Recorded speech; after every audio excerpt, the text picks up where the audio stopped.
Welcome to the Filmmaker. I am Sarvattam Bhattacharya and today I am going to discuss about film space. So there are two types of film space, 2D and 3D, two-dimensional and three-dimensional. Now on the 2D there are three points, x-axis, y-axis and xy axis, and for 3D we have depth of field, planes of action and rack focus. So let's take a quick look at each and every single one of them, shall we? Well, for x-axis, when we place our x-axis works in the way of x-axis is. I mean, this is the, you can see this y and this x. So how x-axis works? Like you can see me in the frame. If I come walking from the left,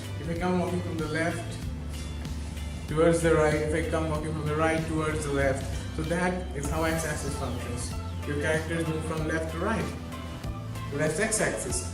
Now, y-axis. Your characters move from up to down. When things are moving from up to down, top to down, down to top, that's how y-axis functions. When things are moving from top to down, it is plus, negative, not positive. And when you move from down to up, it's negative. So that's x-axis. Now this is y-axis. Now we're going to talk about xy axis. Xy axis is something in which both the axes are there. X and y, they happen together. So that's why we use diagonally. Diagonally from top to down, left, right.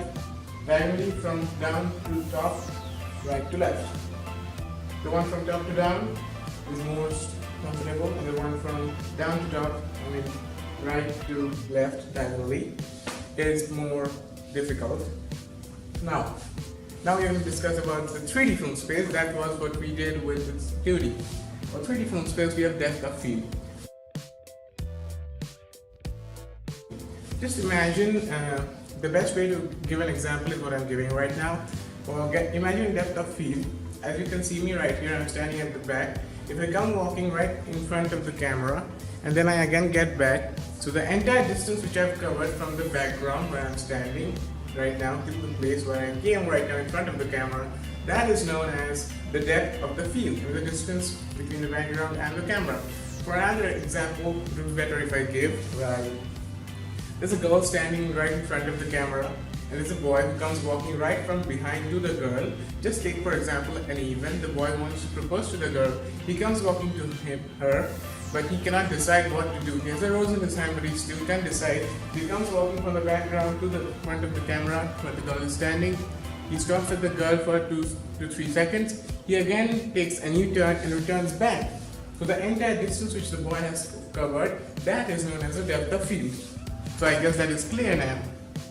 Now, the planes of action. Now, planes of action means planes on which the action takes place, planes on which our actors work, planes on which we place our characters. There are 3 planes of action: background, midground, and foreground.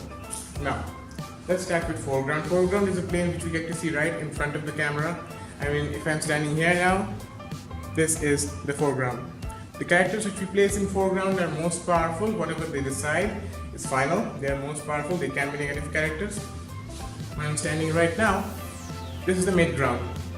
The plane right behind the foreground. The plane which is between the foreground and the background. We characters place here, the ones which we place here in midground, they are powerful, but they are not that powerful like the characters whom we place in the foreground. Now, in background, the characters which we place in the background, they have no power at all. They cannot decide anything, they have no decision to make. They have no power, no liberty, nothing at all. So background, midground, and foreground. The 3 planes of action which we dealt with talking about. Last, rack focus. For explaining rack focus, I'd like to give a very good example, and that is, consider a classroom. 2 students are sitting one behind the other. you're looking at them in such a way that you can see both of them from such an angle. Now, while using the camera, you focus on the first person once.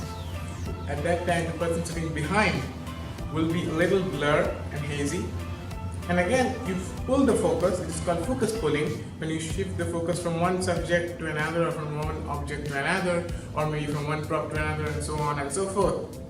So you pull the focus from the first character to the character sitting behind him, or her, whoever it is. So that is called rack focus. You first focus at the first character, and then pull the focus and move it to the character sitting behind the person. That is called rack focus.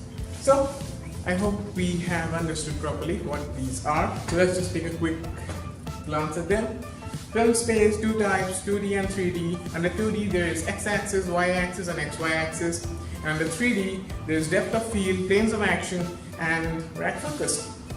So, well, that was film space. Thank you for watching this video, and we're going to upload a lot more. So, thank you.